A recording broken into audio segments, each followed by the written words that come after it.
3월 18일 금요일 아침이네요. 지난밤에 평안히 주무셨는지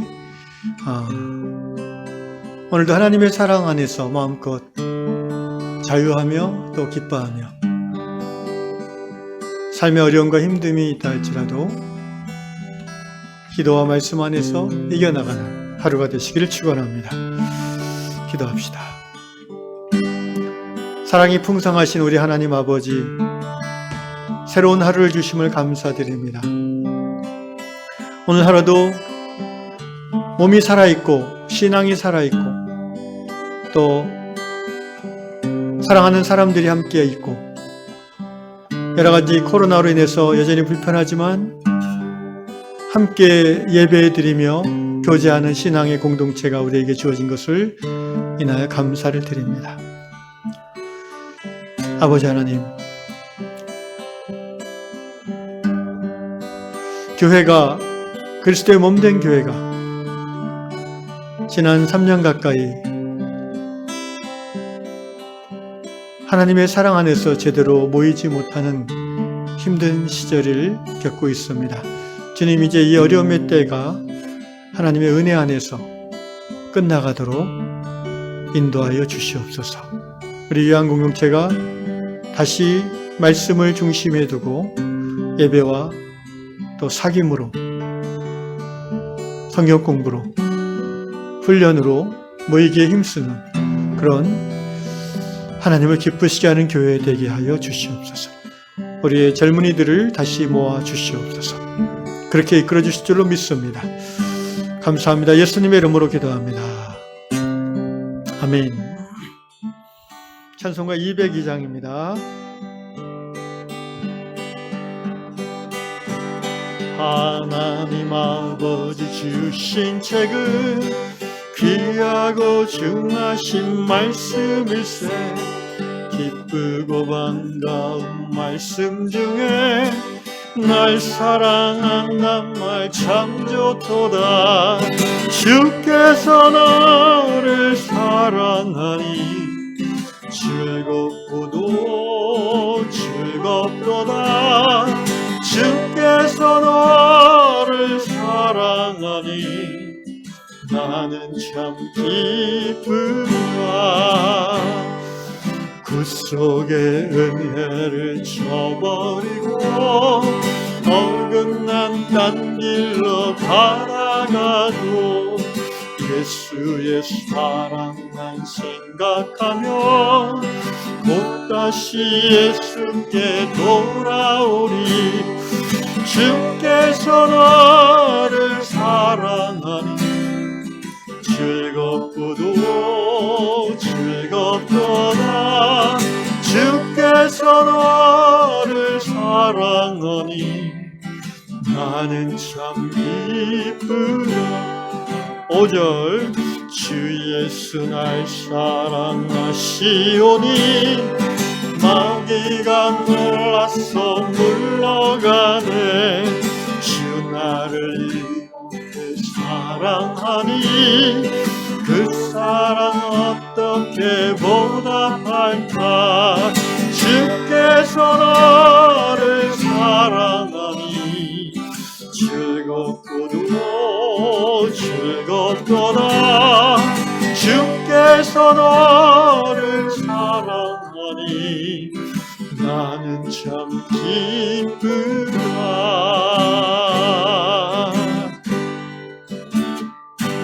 아멘. 네, 오늘 주시는 말씀, 하나님의 말씀 요한복음 15장 9절 한 절만 읽겠습니다. 요한복음 15장 9절 말씀. 아버지께서 나를 사랑하신 것 같이 나도 너희를 사랑하였으니 나의 사랑 안에 거하라. 다시 한번, 아버지께서 나를 사랑하신 것 같이 나도 너희를 사랑하였으니 나의 사랑 안에 거하라. 아멘. 미국 워싱턴에 살고 있는 크리스토퍼 형제의 글입니다. 형제님은 30대 젊은 나이에 허리 통증이 갑자기 시작돼서 굉장히 힘들었던 것 같습니다. 온갖 병원의 치료를 다 받고 약도 먹고 또 마사지, 테라피 여러 가지를 다 받았지만 효과를 못 봤다고 합니다. 그러던 차에 누군가의 그 제안을 받아들여서 매일 30분씩 이 걷는 훈련을 연습을 했습니다. 그러자 놀랍게도 일주일 만에 허리 통증이 조금씩 나아지기 시작했고 한 달 정도 매일 30분씩 걸었을 때에 한 달이 지나니까 통증이 거의 회복되었습니다. 통증이 없어졌죠. 형제는 이 경험을 통해서 이것을 이제 성경 읽기에 적용을 하고 제안을 합니다. 무슨 말이냐면은 그 성경을 매일 규칙적으로 읽을 때에 우리의 정서적인 아픔이 완화되고 치유될 수 있다라고 형제는 이제 얘기하는 거죠. 이것만 가지고는 사실 좀 이야기가 쉽지 않은데 저는 무슨 말인지 이제 이해를 하겠어요. 그래서 좀 더 설명을 드리자면 이런 거죠. 30분씩 매일 걷는다. 사실 이 걷는다는 게 사실 모든 그 운동의 기본이라고 하지 않습니까? 이 정확한 걸음걸이로 이렇게 규칙적으로 운동 목적으로 걷는 거는 사실 그 우리 몸에 상당한 그 물리적인 영향을 주죠. 좋은 의미의 영향을 줍니다. 우리 걸을 때 수백 가지 근육을 쓴대요. 걸을 때 제대로 걷는다는 것 자체가 굉장한 어떻게 보면 기적입니다. 다리 근육뿐 아니라 그 발가락, 그 다음에 발바닥, 또 이 복부의 근육, 그 다음에 대퇴부, 허리, 뭐 여러 이제 몸의 수백 개의 근육이 걷는 동작 하나를 제대로 실현하는데 필요한 거죠. 그러면서 다양한 몸의 부위의 근육들이 이제 강화되고 그러는 가운데 이제 허리 통증의 원인도 근육이 힘이 세짐에 따라서 점점 이제 원인이 잡혀지는 거죠. 그래서 통증이 줄어들 수 있습니다. 30분씩 매일 걷는 운동은 분명히 물리적으로 몸의 통증 완화에 영향을 줍니다. 물리적으로 영향을 미쳐서 통증 완화라는 결과를 갖고 옵니다. 정서적인 통증을 형제는 얘기했어요.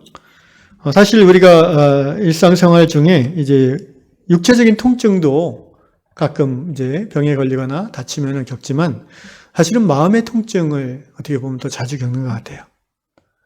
이걸 이제 정서적인 아픔이라고 보통 표현합니다. 뭐 예를 들면 그런 거죠. 뭐 직장 생활하는데 상사에게 무례한 말을 듣는다든지 또는 뭐 자기 잘못이 아닌데 억울하게 문책을 당한다든지 그죠? 왕따를 당하는 그런 느낌을 받는다든지 이런 것들이 사실 우리의 마음을 감정을 아프게 합니다. 그래서 우리는 이런 말을 흔히 듣죠. 너무 마음이 아파. 뭐 가슴이 찢어지는 것 같아. 이런 말 있잖아요. 너무 실망했어. 뭐 이런 표현들. 근데 많은 경우 이런 그 정서적인 원인이 있잖아요. 정서적인 통증, 감정적인 통증의 이유를 분석해 가면, 심리학적으로 분석해 들어가면 많은 경우 어디에 도달하냐면은 이거예요. 자기가 존중받지 못했고 자기가 무가치하게 취급됐다는 느낌 때문에 그래요. 근데 무가치함을 느끼기 때문에 그런 거예요. 자기가 가치없는 존재라고 느껴지는 거예요. 어떤 경우에 상대방이 나를 무례하게 대한다든지 또는 사람들이 나를 왕따시킨다든지 또는 자기 스스로 누가 뭐라고 안 해도 자기 스스로 텔레비전 보면서 자기 비하감을 느끼는 거예요. 나는 돈도 못 벌고 그냥 텔레비전에 나온 사람들은 다 뭐 외제차도 몰고 뭐 다 예쁘고 그러잖아요. 그러니까 저희 같은 일반 사람이 봤을 때 텔레비전 보면서 자부심을 느끼는 사람은 많지 않은 것 같아요. 한 100명 중에 90명 정도는 드라마 보거나 뭐 보면은 자꾸 열등감을 갖게 돼요. 결국은 누군가 나를 비난하지 않아도 스스로 자기가 못났다고 느끼는 거죠. 결국 그것은 나는 무가치, 나는 가치 없어라는 그 느낌이고요. 이것은 우리의 마음을 굉장히 힘들게 합니다. 결국은 사랑받지 못하는 존재라는 느낌이 커지는 거죠. 자기 가치감이 하락입니다. 이게 이제 정서적 통증의 그 원인을 따지고 들어가면 드러나는 거예요. 반대로 생각해 봅시다. 우리가 언제 마음에 이렇게 뿌듯하고 기분이 좋고 뭔가 막 취업으로 즐거워집니까? 예. 예를 들어서 이제 교회에서 뭔가 봉사를 했는데 막 그 성도들이나 목사님이 막 이렇게 격려해주고 칭찬해줄 때, 그럼 여러분 왜 기분이 좋지요? 예. 나는 가치 있는 사람이구나라는 것을 확인받았기 때문에 그래. 내가 땀 흘리고 열심히 봉사한 것을 하나님이, 성도들이, 목사님이 인정해 주니까 내 스스로 내가 가치 있다라는 느낌이 강화되는 거예요. 그래서 나를 기분 좋게 하는 거예요. 그러니까 내가 가치 있다라는 느낌이 줄어들고 나는 무가치라는 느낌이 들면은 우울해지고 마음이 힘들어지고 막 찢어지는 것 같고요. 반대로 내가 가치 있다라는 느낌이 강해지면 나는 막 즐거워지는 거예요. 그런데 결국 여러분 생각해 봅시다. 결국은 내 생각이에요, 그게. 그죠? 좀 극단적으로 얘기해서 목사님이 막 칭찬하는데 계속 기분 나쁠 수도 있어요, 그 사람이. 왜냐하면 그 칭찬을 칭찬으로 안 받아들이고 저 사람이 나를 조롱하는구나 이렇게 아주 정서가 왜곡되어 있는 경우에는 그럴 수도 있어요. 굉장히 오랜 동안 병을 앓는다든지 그래서 감정의 왜곡이 심화된 상태에서는요, 뭔 말을 해도 비아냥으로 들리고 무슨 말을 해도 비꼬는 거로 들릴 수 있잖아요. 열등감이 너무 깊으면. 그게 심해지면 이제 정신병으로 가는 거죠. 결국은 누군가에게 중세에 누가 유명한 분이 그런 말을 했는데, 결국은 인간은 자기 생각 속에서 천국과 지옥을 경험한다는 거예요. 자기 생각 속에서. 물론 천국과 지옥을 경험하게 되는 외적 요인들이 팩터가 있지만 내 생각하기 나름이라는 거죠.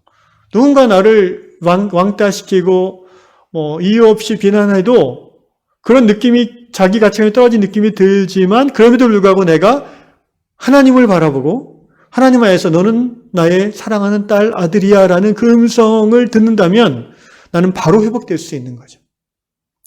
여기 형제님이 매일 30분 성경을 읽음으로 우리의 정서적 아픔이 치료될 수 있다라고 얘기하는 것은, 형제님은 자세한 얘기는 안 했는데 제 생각에는 그래요. 하나님의 말씀을 규칙적으로 읽잖아요. 그러면 그 말씀을 읽으면서 성령께서 역사하시잖아요. 결국은 그 말씀 한 절 한 절이 내 마음속에 어떻게 들어오는가가 중요한 거죠. 하나님이 너를 사랑하신다. 하나님이 어떤 분인가를 성경을 통해서 알게 되잖아요. 그럼 하나님은 어떤 분이에요? 하나님은 사랑이 어마어마한 분이? 하나님은 긍휼이 전혀 없으신 냉혹한 분이? 아니잖아요. 긍휼이 풍성하신 하나님의 사랑이 나에게 임한다는 그 믿음이 생기는 거예요. 말씀을 읽으면서. 예를 들어 이사야서 말씀을 읽다가 너는 여호와 보시기에 존귀한 자라 말씀이 눈에 들어왔어요. 세상에서는 뭔가 무가치하게 느껴지는 그런 상황을 살아간다 하더라도 혼자 조용히 말씀 앞에서 그 말씀이 내 심령에 젖어들 때에 나는 자기 가치감을 회복할 수 있는 거예요. 왜? 하나님이 나를 존귀히 여긴다는 믿음이 들어왔기 때문에.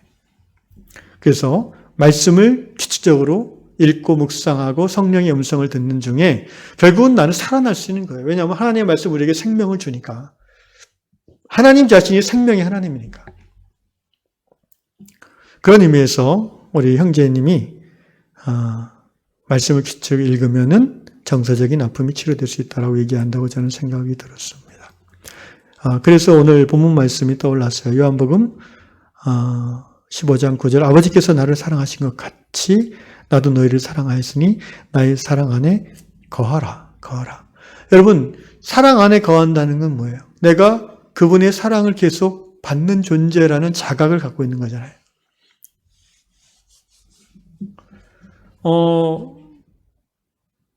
엄마 아빠의 그 사랑을 깊고 충분하게 받은 7살짜리 애는 유치원에서 선생님한테 좀 야단을 맞고 친구들에게 왕따를 당해도 그렇게 깊은 내상을 입지 않는데요. 왜? 집에 오면 유치원 얘기를 막 하면은 엄마 아빠가 뭐라고 해요? 에이, 그러게 내가 뭐랬니 놈아, 이렇게 얘기 안 하잖아요. 정말 성숙하고 사랑이 깊은 엄마 아빠라면 아니야, 그건 선생님이 이렇게 해서 오해하신 것 거야. 내가 내일 다시 한번 말씀드려 봐.